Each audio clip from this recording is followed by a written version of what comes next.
Hello. तो अपन है ना क्या देख रहे थे कि अपन ने ये स्ट्रॉन्ग मिश्रित विलयनों के पीएच देख रहे थे। अपन ने उसमें देख रहे हैं डी नंबर स्ट्रॉन्ग एसिड और स्ट्रॉन्ग वीक एसिड को मिलाकर उसके पीएच निकालना है, ऐसा विलयन बनाया जा रहा है। तो देखो, अपन को पता है कि समायन प्रभाव क्या होता है, कि समायन प्रभाव होता है ना, समायन प्रभाव क्या होता है कि वीक एसिड है उसके कंटेनर में अगर थोड़ा सा स्ट्रॉन्ग एसिड मिला दिया जाए, जैसे HCl मिला दिया जाए, तो जो वीक एसिड है ना, वीक एसिड उसका जो H+ बनता है, ये H+ का जो अल्फा है ना, अल्फा H+, ये इसके H+ में कमी आ जाती है, यानी समायन प्रभाव के कारण इसके H+ में कमी आ जाती है। ये समायन प्रभाव पर पहले पढ़ चुके हैं, है ना, यानी इसके अल्फा में कमी आती है। तो मान लो कि एक स्ट्रॉन्ग एसिड है, वो तो पूरा टूटेगा। स्ट्रॉन्ग एसिड है वो क्या है, ए स्ट्रॉन्ग एसिड मान लिया अपन ने एक H, ठीक है। अब स्ट्रॉन्ग एसिड है H, तो H क्या है, ये तो पूरा H+ देगा, ठीक है, H+ देगा और A-1 देगा, ठीक है। अब ये इसकी सांद्रता C थी पहले, मान लिया अपन ने, है ना, तो इसकी 0 तो इसकी क्या हो जाएगी बाद में 0 और इधर CC, यानी H+ की सांद्रता C हो गई। अब स्ट्रॉन्ग एसिड में अपन मिलाएंगे वीक एसिड, ठीक है। अब अपन यहाँ मिलाते हैं वीक एसिड। अब वीक एसिड क्या होता है, वीक एसिड कम टूटता है। वीक एसिड मान लो अपन ने मान लिया HB, ठीक है। HB कैसे टूटेगा, ऐसे, इसमें टूटेगा H++ B नेगेटिव में, ठीक है। पहले इसकी सांद्रता C1 थी, फिर 0 है ना, फिर इसकी सांद्रता C1 है ना, C1 माइनस, अब इसमें से कितनी घटेगी, C1 अल्फा घटती है ना, C1 अल्फा घटेगी और इधर बनेगी C1 अल्फा और इधर बनेगी C1 अल्फा। अब ठीक है, ये H+ की सांद्रता है, लेकिन होता क्या है अपन को पता ही कि अब इसमें देखो, अब इसमें से तो ये H+ की इधर की सांद्रता है, H+ की ये सांद्रता है, H+ की टोटल सांद्रता क्या हो गई, H+ की जो टोटल सांद्रता है वो कितनी होती है, यहाँ पर होगी C+C1 अल्फा। अब अपन को पता है कि समायन प्रभाव होगा, है ना, समायन प्रभाव लगेगा। समायन प्रभाव से क्या होगा कि देखो ये ना रिएक्शन बैकवर्ड होगी, क्यों, क्योंकि देखो H+ ये भी तो मिलेंगे इसको, यहाँ पर H+ C और काउंट हो जाएंगे। अब H+ की सांद्रता बढ़ गई तो समायन प्रभाव के कारण क्या होगा, पीछे ये बनेगा HB, मतलब इसकी ये जो अल्फा है ये और कम हो जाएगा, अल्फा कम हो जाएगा, इसकी ये सांद्रता क्या हो जाएगी, नगण्य, पहले ही कम थी, समायन प्रभाव के कारण और नगण्य हो गई। तो H+ की नॉर्मल सांद्रता अगर अपन लगभग में लें तो क्या बची, H+ की जो नॉर्मल सांद्रता है वो बची क्या, H+ की अगर लगभग में ली जाए तो H+ की सांद्रता बची है C के बराबर, किसके बराबर, C के बराबर, है ना। H+ की सांद्रता किसके बराबर बची है, C के बराबर बची है, ठीक है। तो अब देखो, अब अपन ने ये वाली रिएक्शन देखो इसमें, अब इसके लिए तो अपन K लिख सकते हैं, इसके लिए K लिख सकते हैं नहीं, क्योंकि ये तो स्ट्रॉन्ग एसिड है, इसके लिए लिखेंगे अपन K, तो इसके लिए अपन K लिखते हैं। तो देखो K लिखे तो ऊपर देखो प्रोडक्ट H+ और B- और नीचे लिखेंगे अपन रिएक्टेंट, ठीक है, ऐसे लिखते हैं कि अब इसका K लिखते हैं। तो देखो H+ की सांद्रता क्या है, C+C1 अल्फा, ठीक है, और B- की सांद्रता क्या है, C1 अल्फा, ठीक है, और HB की सांद्रता है C1 माइनस C1 अल्फा, ये सांद्रता है इसकी, ठीक है। इतना तो अपन को आता है, इतना अपन ने कर लिया, ठीक है। अब इसमें से देखो अपन को पता है कि अपन को क्या पता है, यहाँ से अपन अल्फा कॉमन ले सकते हैं ना। तो देखो अल्फा कॉमन लो यहाँ से, K=2, देखो करना कुछ नहीं है, C+C1 है ना, C+C1, यार क्या कर रहा हूँ मैं, देखो C+C1 अल्फा है ना, और इसमें से इसको C1 को कॉमन लेंगे और इधर बचा C1 अल्फा, है ना, इसको C1 को कॉमन ले लिया तो 1 माइनस अल्फा, C1 से ये C1 गया, ठीक है, गया ना, तो ये बचा K=C+C1 अल्फा बटे 1 माइनस अल्फा, है ना। अब ये बचा अपने पास, ठीक है। अब यहाँ पर अपन लगाएं कि यहाँ पर अपन लगाएंगे क्या, देखो बचा क्या है अपने पास के ए, और के लिख किसके रहे हैं अपन, के लिख रहे हैं एच बी का, अपन एच बी का, एच का तो लिख ही नहीं सकते है ना। तो C1 अल्फा, देखो C प्लस C1 अल्फा बटे ये बचा है अपना 1 माइनस अल्फा। अब देखो कंडीशन क्या है, अपन को पता है कि 1 इज ग्रेटर देन अल्फा है, तो अपन को पता है कि 1 माइनस अल्फा इजकल टू 1 हो जाएगा, ये तो हट जाएगा, ठीक है 1 हो गए। अपन को ये भी पता है कि समायन प्रभाव के कारण, समायन प्रभाव के कारण जो सी सांद्रता है H प्लस की, जो सी सांद्रता है वो बहुत ज़्यादा है किससे, C1 अल्फा से। तो C प्लस C1 अल्फा कितना हो जाएगा, C के लगभग, क्योंकि ये नगण्य है, नगण्य है। समायन प्रभाव के कारण ये इसकी जो सांद्रता है बहुत कम हो जाएगी, अल्फा बहुत कम हो जाएगा, इस कारण ये C बचेगा। तो अब के भी क्या बचा अपने पास, के ए बचा, इधर तो C बचा, इधर ये अल्फा और ये बटे में 1, तो के ए एच बी का क्या आएगा, C अल्फा के बराबर। अब इसमें जो C किसकी सांद्रता है, ये है स्ट्रॉन्ग एसिड की सांद्रता, किसकी, स्ट्रॉन्ग एसिड की सांद्रता। अल्फा किसका है, वीक एसिड का अल्फा है, ठीक है इतना समझ आया। क्यों लिया अपन ने ऐसा, क्योंकि भाई साहब जो वीक एसिड है वो समायन प्रभाव के कारण उसका अल्फा और गिर जाता है, बहुत ज़्यादा गिर जाता है, इस कारण उसकी जो H प्लस की सांद्रता है उसके H प्लस की, उसको अपन नगण्य मान लेते हैं, ठीक है। अब अगर देखो यहाँ पर स्ट्रॉन्ग एसिड था, इस वजह से के क्या आया, कि डायरेक्ट लिखो C और अल्फा किसका, वीक एसिड का। अब यहाँ से के लिख सकते हैं तो अपन पी के नहीं लिख सकते, पी के हो जाएगा माइनस लॉग C अल्फा, क्या हो जाएगा माइनस लॉग C अल्फा। अब इसको अपन देखो, इसको माइनस लॉग C अल्फा को कैसे लिखते थे, पी के इक्वल टू माइनस लॉग, और इसका लॉग A इंटू बी है तो इसका हो जाएगा, माइनस को दोबारा रखो, log C plus log alpha, ये हो जाएगा। तो पी की ए तो आ जाएगा अपना minus log C minus log alpha, ये तो हो जाएगा पी के। और देखो पी एच क्या लिखेंगे इसके लिए अपन, पी एच होती है माइनस लॉग H प्लस। अब चूंकि देखो H प्लस की सांद्रता क्या है, H प्लस की सांद्रता है यहाँ पर C प्लस C1 अल्फा, लेकिन C1 अल्फा नगण्य है, तो अप्रोक्सीमेटली H प्लस की सांद्रता किससे नापी जाएगी, सिर्फ C से। तो पीएच क्या आएगी यहाँ पर, सिर्फ माइनस लॉग C, क्या आएगी माइनस लॉग C। तो इसकी जगह अपन लिख सकते हैं यहाँ पर, तो पी के ए बराबर P H minus log alpha, एक समीकरण ये बन गई, जो सर ने कराई नहीं है पर मैं करा रहा हूँ, ठीक, काम दे सकती है, बस निकाल नहीं रहे, हो जाएगा। अगर इसकी जगह अपन को लिया जाए weak acid plus weak acid की का सॉल्यूशन बनाया जाए, विलियन है ना, मिश्रित विलियनों के पीएच दिए, अब वीक एसिड का सॉल्यूशन बनाया जा रहा है। तो अब देखो वीक एसिड है, तो अपने पास देखो H A be weak acid है और एच बी भी वीक एसिड है, ये एच बी, ठीक है। तो देखो एच कैसे टूटेगा, H plus plus B negative, A में नेगेटिव में, और एच बी कैसे टूटेगा, H plus plus B negative में। देखो इसकी सांद्रता को अपन C1 मानते हैं, इसकी प्रारंभिक सांद्रता C1 थी तो इसकी 0 इसकी प्रारंभिक सांद्रता C2 थी, इसकी 0 अब ये टूटेगा C1 माइनस C1 अल्फा में, क्योंकि पूरा तो टूटेगा नहीं है ना, इधर टूटेगा ये C1 अल्फा बनेगा, इसका अल्फा वन मानो, और इसका C2 अल्फा C1 अल्फा 1 बनेगा, इधर C2 माइनस C2 अल्फा 2 में टूटेगा ये, और इसका बनेगा C2 अल्फा 2 C2 अल्फा 2। ये सब तो अपन को पहले करना सिखा चुका हूँ मैं तुम्हें, है ना। तो इसका ये हो गया, ठीक है।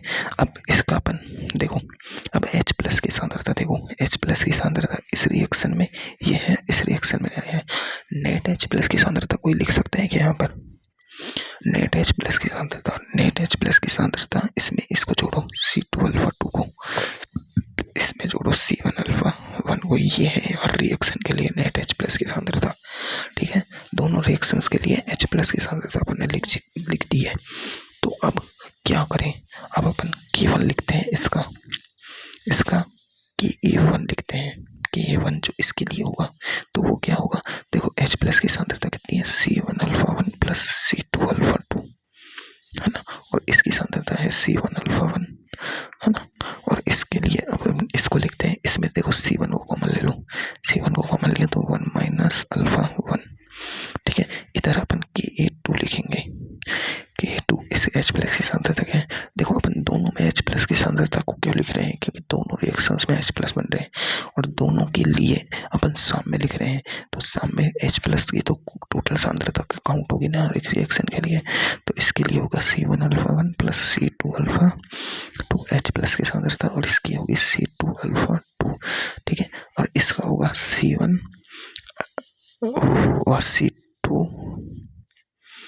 1 माइनस अल्फा 2, ठीक है। ये हो जाएगा इनका। अब एक बात समझो, अपन को नेट लिखना है क्या, के नेट। तो देखो के नेट लिखना है ना अपन को, के नेट, तो अपन लिखेंगे Ka1 बाई Ka2, क्या लिखेंगे Ka1 बाई Ka2 कर रहे हैं अपन, अब क्या कर रहे हैं Ka1 बाई Ka2 करके देख रहे हैं।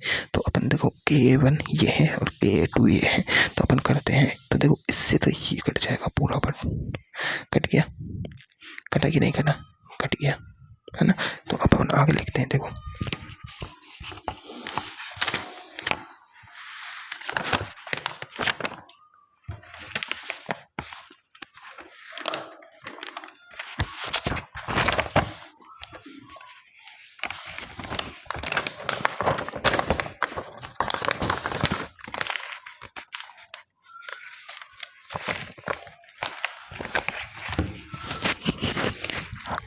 अपन लिख रहे हैं Ka1 बाई Ka2, ठीक है। तो देखो Ka1 क्या है अपने पास, देखो पिछला ये है, इसको उल्टा करके लिखेंगे तो Ka1 लिख लेते हैं अपन, तो C1 alpha 1 plus C2 alpha 2, और इसका आएगा C1 अल्फा 1 बटे इसका बीच में आएगा C1 अल्फा 1 माइनस अल्फा 1। अब देखो इसको मल्टीप्लाई करो, इसके को उल्टा लिखेंगे, उल्टा इसके को लिखो C2 1 माइनस अल्फा 2 बटे में आएगा C1 alpha 1 plus C2 alpha 2, है ना, और इधर आएगा C2 अल्फा 2, ठीक है। देखो C2 से तो ये C2 गया, इस C1 से ये C1 गया है, इससे ये गया पूरा के पूरा, बचा क्या K1 बटे K2, ये बचेगा। देखो अब यहाँ 1 माइनस अल्फा है और यहाँ भी 1 माइनस अल्फा है ना, तो अपन 1 minus 1 is greater than alpha 1 और कॉमा अल्फा 2, इन दोनों से क्या है बहुत ज़्यादा, तो 1 माइनस अल्फा, ये इनको अपन नगण्य मान लेंगे इन दोनों को, तो ये भी गया और ये भी गया। अब अपने यहाँ क्या बच रहा है, देखो अल्फा 1 बच रहा है, अल्फा 1 यहाँ का बच रहा है अल्फा 2, तो ये आ गया अपना संबंध, क्या है अपना संबंध, ठीक है। इससे तो अपन क्या निकालेंगे K1 और K2 का अनुपात लिख के अपन अल्फा 1 और अल्फा 2 का निकाल सकते हैं। एक तो ये इंपॉर्टेंट समीकरण है इसमें, और एक अब अपन को पता है H प्लस की सांद्रता क्या आई थी, अपनी आई थी C1, ये H प्लस की सांद्रता है तो है C1 alpha 1 plus C2 alpha 2, आई थी या नहीं आई थी, बिल्कुल आई थी भाई साहब। H प्लस की सांद्रता ये आई थी कि नहीं आई थी, आई थी, है ना, है ना, आई थी कि नहीं आई थी, आई थी बिल्कुल। अब देखो इसकी जगह अपन क्या लिख सकते हैं, देखो C1 अल्फा 1 C2 अल्फा 2, अगर एक अकेला HA होता, HAB एसिड होता, तो इसकी सांद्रता कैसे लिखते हैं अपन, H plus plus B minus में लिखते हैं, है ना। अकेला H प्लस होता तो अकेला वीक एसिड होता है ये वाला, तो क्या लिखते हैं अपन ऐसे, और इसके साथ अपन ने C1 बनी थी, इसकी 0 0 टी पर C1 minus C1 alpha 1 C1 alpha 1 C2 C1 alpha 1, ठीक है। तो अब इसका K लिखते हैं अपन, तो क्या आता, इसका K1 लिखते हैं तो क्या आता, इसका K1 आता C1 अल्फा 1 C2 अल्फा 2, है ना, बटे C1 कॉमन ले लिया 1 माइनस अल्फा 1 C1, है। तो देखो इसमें से तो एक C1 गया कि नहीं गया, अब Ka1 बचा अपना, क्या बचा C1 अल्फा 1 का स्क्वायर, और ये 1 माइनस अल्फा को ले लो, तो अब यहाँ पर अपन देखो क्या लिख सकते हैं कि अब K1 बराबर क्या आ रहा है, K1 बराबर आ रहा है C1 अल्फा 1 का, देखो C1 अल्फा 1 का स्क्वायर आ रहा है K1 बराबर, है ना। तो अगर अपन यहाँ से अल्फा की वैल्यू लिखें, अल्फा की वैल्यू अल्फा वन की वैल्यू लिखें, तो देखो इसे इधर लेंगे तो K1 बटे CA1 आ जाएगा, इसका हो जाएगा ये रूट, ये हो जाएगा कि नहीं हो जाएगा। अब इस अल्फा वन की वैल्यू को अपने यहाँ रखें और ऐसे ही अल्फा बनाया है ऐसे ही अलग उसका लिखेंगे HB का करेंगे तो उसमें C2 होता, तो उसका आता अल्फा 2 बराबर KA2 बाई CA2 करके देख लेना, उसका भी ये आएगा C1 है ना, C2 ये C2 है ना। तो इनकी वैल्यू अपन यहाँ रखते हैं तो क्या आएगा H प्लस H देखो C1 और इसकी जगह अपन लिखेंगे ये रूट में KA1 बटे C1 प्लस C2 KA2 बटे C2। अब देखो C1 से ये गया तो इधर बचेगा हाफ, तो H प्लस आ जाएगा अपना KA1 C1 का रूट प्लस KA2 C2 का रूट, ये H प्लस आ गया अपना। और इसको अपन टोटल को कैसे लिख सकते हैं, H plus equal to KA1 plus KA1 C1 plus KA2 C2 का रूट, ये H प्लस आ गया अपना।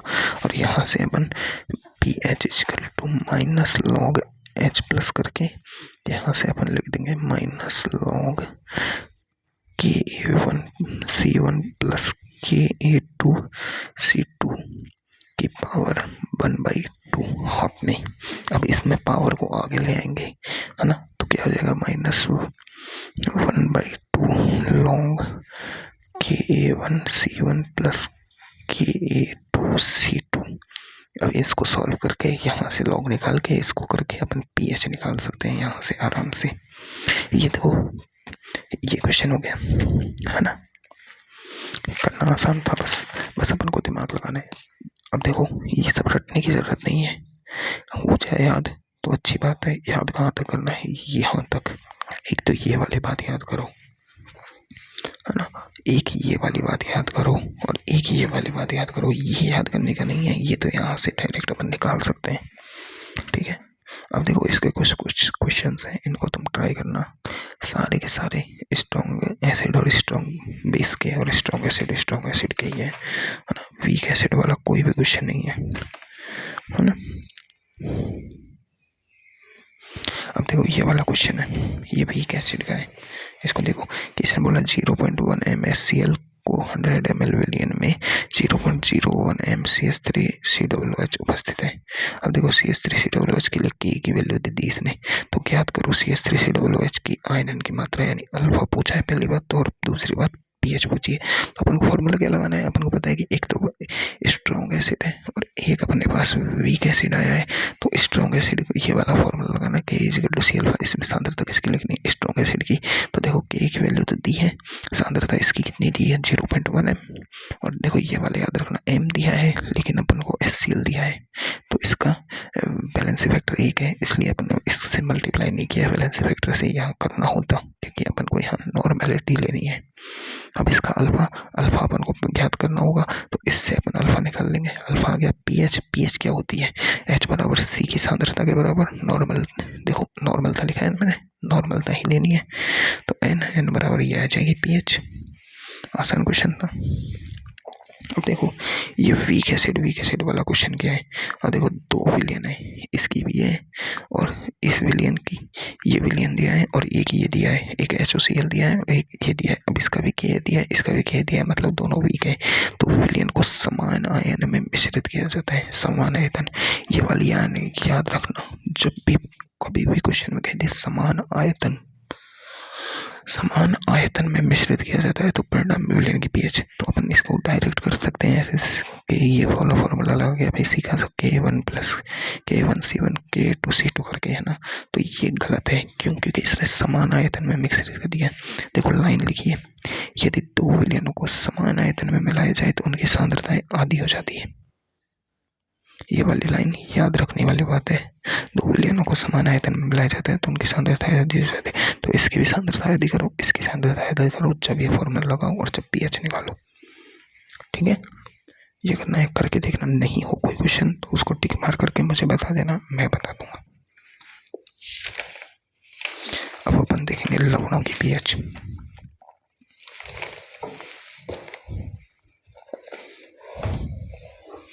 देखो लवण की pH अपन को देखनी है, तो देखो सबसे पहले अपन ने लवण कहाँ सुना? लवण अपन ने सुना था आर्हेनियस के सिद्धांत में। किसमें? आर्हेनियस के सिद्धांत में, उदासीनीकरण अभिक्रिया में। आर्हेनियस के सिद्धांत में अपन ने उदासीनीकरण सुना था ना, उदासीनीकरण अभिक्रिया, उसमें एक HCl एसिड और एक NaOH, एग्जाम्पल यह है, एक एसिड एक बेस को आपस में मिला के जब रिएक्शन कराई जा रही थी तो बन रहा था, क्या बन रहा था? एक तो जल बन रहा था, है ना, प्लस एक चीज बन रही थी नमक, NaCl, और इसे कहते हैं अपन लवण। क्या कहते हैं अपन इसे? लवण। अब ये जो रिएक्शन होती है उदासीनीकरण अभिक्रिया, ये कैसी रिएक्शन होती है? पहली बात तो ऊष्मा क्षेपी, याद रखना है, ऊष्मा क्षेपी मतलब ऊर्जा ये देती है। ठीक है, ऊर्जा देती है, तो इसका जो डेल्टा एच है वो कैसा होगा? देने वाले के लिए डेल्टा एच होता है नेगेटिव। कैसा होता है? नेगेटिव। कैसा? नेगेटिव, क्योंकि ऊर्जा दे रही है, ऊर्जा ली थी तो डेल्टा एच इसका पॉजिटिव होता है। ठीक है, अब अपन देखेंगे लवण जल अपघटन। तो देखो अब ये उदासीनीकरण से क्या बन रहा है? लवण। और अब देखेंगे लवण जल अपघटन। तो लवण जल अपघटन क्या होगा? लवण जल अपघटन होगा उदासीनीकरण का उल्टा।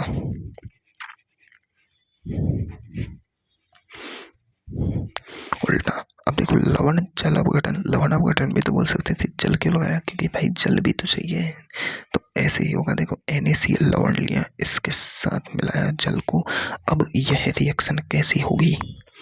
अब यह रिएक्शन, अब देखो इस रिएक्शन को कराने के लिए अपन को अब एनर्जी देनी होगी। क्या करना होगा? एनर्जी, तब बनेगा HCl प्लस NaOH।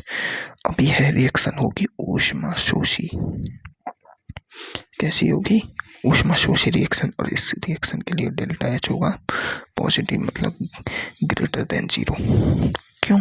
क्योंकि भाई इस रिएक्शन को उल्टा करने के लिए अपन को ऊष्मा देनी पड़ेगी, क्योंकि ये रिएक्शन सीधा जाने पर ऊष्मा क्षेपी हो रही थी ना। तो अब देखो अपन को क्या करना है? अपन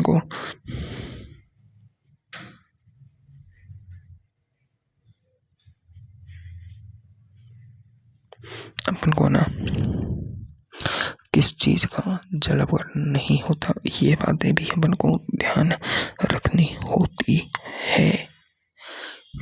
कैसी बातें? ये बातें भी अपन को ध्यान रखनी होती है।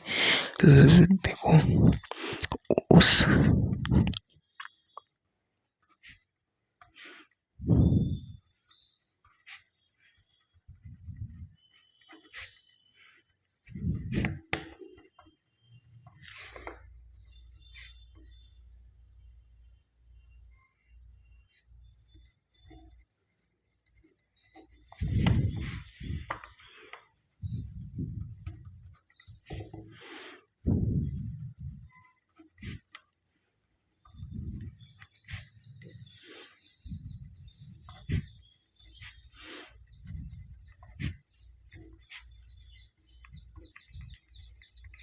किस लवण का जल अपघटन नहीं होगा? जिसके दोनों आयन प्रबल अम्ल और प्रबल क्षार से है। वो कैसे? देखो NaCl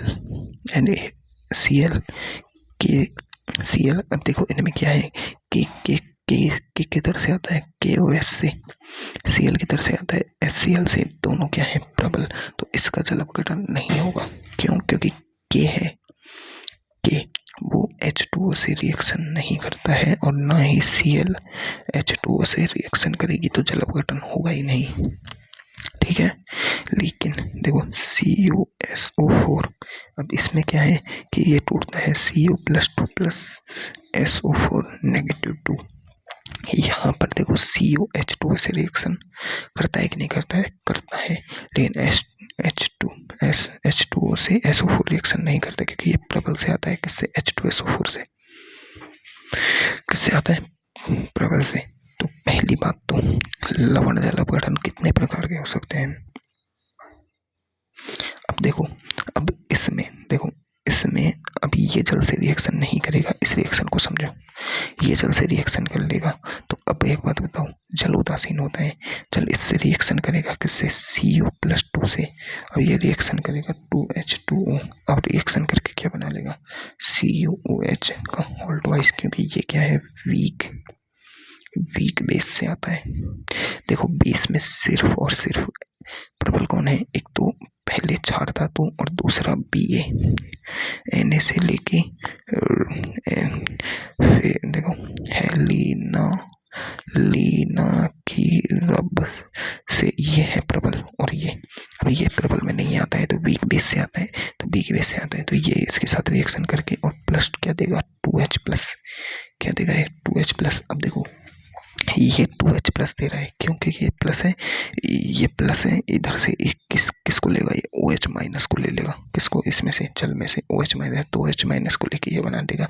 अब ये 2H+, अब इस विलयन में देखो COSO4 है, अपन ने विलयन किसका लिया है, लवण का, समझो, लवण का अपन ने विलयन लिया है, इसमें क्या है, COSO4, और COSO4 है, इसमें से अपन ने जब इसमें को गर्म किया, हीट दी इस रिएक्शन को, समझो, इस रिएक्शन को हीट दी, तो क्या हुआ, इसमें ये वाली रिएक्शन हुई, अब इसमें ये वाली रिएक्शन हुई, तो बचा क्या, इसमें 2H+, क्योंकि COH का होल ट्वाइस बन गया, और एक अपने पास SO4-2 है नेगेटिव, तो अपने पास 2H++ SO4-2 बचा। अब ये क्या है, ये इससे नहीं बनता है क्या, H2SO4 टूटता है, पूर्णतः जब क्या बनाता है, 2H++ SO4 नेगेटिव, मतलब ये तो एक अम्ल की तरह व्यवहार करेगा,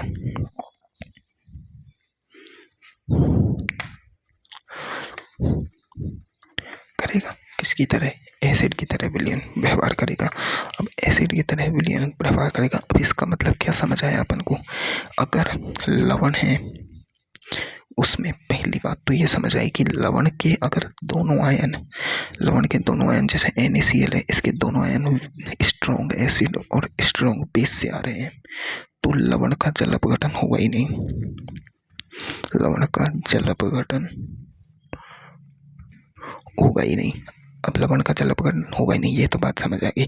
तो लवण में पहला अपन को समझ आ गया कि अगर स्ट्रॉन्ग एसिड और स्ट्रॉन्ग बेस से बना हुआ लवण है तो उसका जल अपघटन नहीं होगा, ये अपन को समझ आ गया, ठीक है।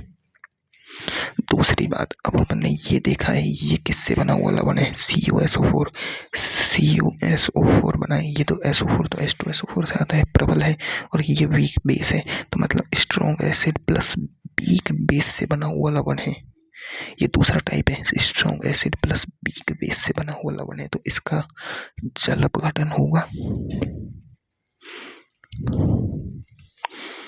जल अपघटन होगा, लेकिन इसमें देखो H+ मिलेंगे अपन को, क्योंकि वीक एसिड है, वीक बेस है, वो OH- के साथ रिएक्शन करेगा, ये वाली रिएक्शन वीक बेस है जो OH- के साथ रिएक्शन करके और 2H+ देगा, मतलब इस विलयन में कैसा होगा, इसका विलयन अम्लीय होगा, अम्लीय विलयन। अब एक और एग्जांपल देखो, जैसे FeCl2 है, FeCl3 है, अब इसमें Cl कहाँ से आता है, HCl से आता है, और Fe क्या है, बीक बेस है, Fe+3 बीक बेस है, तो अब इसका विलयन कैसा होगा, जल अपघटन देगा, किस टाइप का विलयन है, strong acid plus weak base वाला लवण है, और ये इसकी प्रकृति कैसी होगी, अगर इसका अगर अपन जल अपघटन कराएंगे तो उसकी प्रकृति कैसी होगी, जलीय विलयन की, इसके जलीय विलयन की पीएच प्रकृति कैसी होगी, अम्लीय। अब अम्लीय प्रकृति है, इनकी विलयन होगी तो पीएच कितनी होगी, 7 से कम, क्या होगी, 7 से कम पीएच होगी कि नहीं होगी, इतना तो अपन को समझ आ चुका है ना। तो बस दो लवण क्लियर हो गए अपने, तीसरा लवण देखते हैं।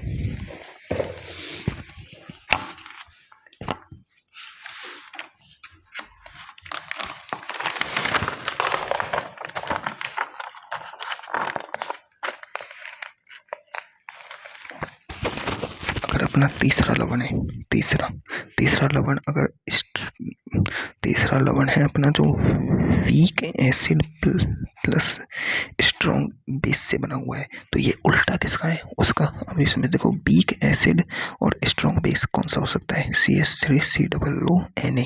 अब ये ऐसा लवण है जिसमें ये तो बना है NaOH से और ये बना है CH3COOH से। अब इसमें ये CH3COO नेगेटिव है, ये तो जल्द से क्रिया करेगा प्लस H2, लेकिन ये Na प्लस है, ये Na plus be strong base से है, ये जल से रिएक्शन नहीं करेगा। तो क्या होगी रिएक्शन, देखो अब इसको जल देते हैं, इसमें क्या देंगे, जल देंगे, तो रिएक्शन क्या होगी, CH3COO नेगेटिव है, ये जल से क्रिया करेगा। अब जल से क्या करेगा, अब ये नेगेटिव में है तो अब जल के पास तो H plus plus H2OH negative होता है, जल के पास तो यही होता है। तो अब ये नेगेटिव है, ये किसको अटैक करेगा, इस पर, तो ये बना देगा CH3COOH। लेकिन बचा क्या है यहाँ पर, अब OH नेगेटिव। तो वीक एसिड स्ट्रॉन्ग बेस का विलयन क्या बनाएगा, OH नेगेटिव। और इसकी प्रकृति कैसी होगी, क्षारीय, कैसी होगी, क्षारीय प्रकृति, है ना, क्षारीय प्रकृति। अब लेकिन चौथा एग्जाम्पल अपना कौन सा है, weak acid plus weak base का। अब इसमें तो देखो वीक एसिड और वीक बेस है, जैसे कोई भी एग्जाम्पल ले लो, अब इसमें से तो दोनों ही रिएक्शन करेंगे जल के साथ ही, ये भी जल के साथ रिएक्शन करेगा, H2 रिएक्शन देगा, ये भी जल के साथ रिएक्शन देगा। तो अपन बता ही नहीं सकते, दोनों में H प्लस बनेगा और इसमें भी OH माइनस निकलेगा। तो अपन बता ही नहीं सकते कि इसकी pH क्या होगी, मतलब इसकी प्रकृति क्या होगी, नहीं बता सकते, और इसकी pH भी क्या होगी नहीं बता सकते। ये तो अपन को चेक करना होगा सांद्रताओं के अनुसार। और ये ऐसे विलयन है ना, ऐसे विलयन, यही विलयन क्या बनाते हैं, बफर विलयन, जो अपन आगे पढ़ेंगे। ऐसे विलयन क्या बनाते हैं, बफर विलयन, क्या बनाते हैं, बफर विलयन। तो अपन को लवण समझ आया। लवण अपना है 4 प्रकार के, एक है strong acid strong base plus वाला, एक है अपना स्ट्रॉन्ग एसिड वीक बेस वाला, एक है अपना वीक एसिड स्ट्रॉन्ग बेस वाला, और एक है अपना weak acid plus weak base वाला। इसका तो सीधी सी बात है, अपन को जल अपघटन ही नहीं होगा, गठन नहीं होगा। इसका होगा, इसका होगा और इसका भी होगा, लेकिन इसमें कैसे विलयन बनेगा, क्योंकि देखो वीक बेस है, वीक बेस है तो अम्लीय विलयन, अम्लीय विलयन, पीएच होगी इसकी 7 से कम, है ना, कम। इसका क्षारीय विलयन, क्षारीय विलयन पीएच कितनी होगी, 7 से अधिक। और इसका है, इसका तो अपन चेक करना पड़ेगा।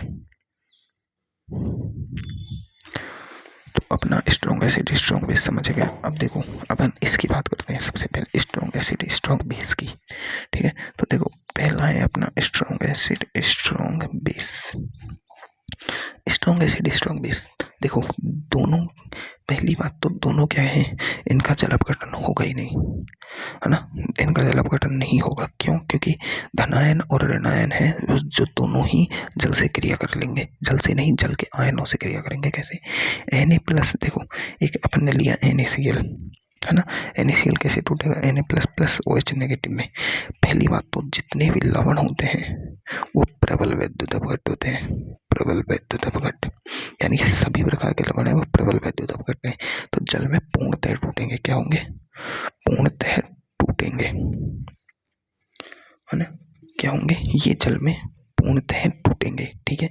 अब ये जल में पूर्णतः टूटेंगे तो ये देखो ये किस में टूटेगा, Na प्लस में, और ये टूटेगा Cl नेगेटिव में। और Na प्लस इसके साथ क्रिया कर लेगा, किसके साथ, OH नेगेटिव के साथ, तो ये बना लेगा NaOH स्ट्रॉन्ग बेस। अब ये स्ट्रॉन्ग बेस है, ये भी पूर्णतः टूटा हुआ ही होगा, पूर्णतः टूटा हुआ ही होगा, ये भी जल में पूर्णतः टूटा होगा। और ये बनाएगा H प्लस, ये बना देगा HCl, ये भी स्ट्रॉन्ग एसिड है तो ये भी पूर्णतः टूटा हुआ होगा। तो इसमें मतलब सब कुछ पूर्णतः टूटा हुआ होगा। अगर स्ट्रॉन्ग एसिड और स्ट्रॉन्ग बेस को मिला दिया जाए तो इसके विलयन की प्रकृति कैसी होगी, विलयन, ऐसे लवण के विलयन की प्रकृति कैसी होगी, तो दोनों ही पूर्णतः टूटे होंगे तो विलयन की प्रकृति होगी उदासीन, क्यों होगी? क्योंकि अपने लवण पहले लवण लिया, अपने जैसे NaCl लिया, NaCl लवण है। अब इसमें जितनी Na की सांद्रता है उतनी ही Cl की सांद्रता है। इसी को तो अपन जल में मिला रहे हैं। एक चम्मच नमक लिया अपन ने, उसमें जितने Na हैं उतने ही Cl होंगे, होंगे कि नहीं होंगे? तो ये जितने ही H प्लस के साथ गिरेंगे, H प्लस के साथ ये रिएक्शंस होंगी, वो उतनी सेम होगी सब कुछ। तो विलयन की प्रकृति कैसी होगी? उदासीन। pH कितनी होगी जल्दी बताओ? 7। कितनी? एट 25 डिग्री सेल्सियस पर। 25 डिग्री सेल्सियस याद रखना। pH 7 का होना उदासीनता नहीं बताता, उदासीनता नहीं बताता। pH 6 पर भी उदासीनता आ जाती है। कब? जब 37 डिग्री टेम्परेचर हो। तो टेम्परेचर का हमेशा याद रखना कि 25 डिग्री सेंटीग्रेड पर ही pH 7 पर उदासीनता आएगी। और लिटमस पेपर पर कोई प्रभाव पड़ेगा क्या? जब विलयन ही उदासीन प्रकृति का है तो लिटमस पर नो प्रभाव, लिटमस पर कोई प्रभाव नहीं पड़ेगा। ठीक है, इतना समझ आ गया अपने पास? इतना समझ आ चुका है ना? ठीक है, लिटमस पर कोई प्रभाव पड़ेगा? बिल्कुल नहीं पड़ेगा। चलो, इतना तो अपन को क्लियर हो चुका है।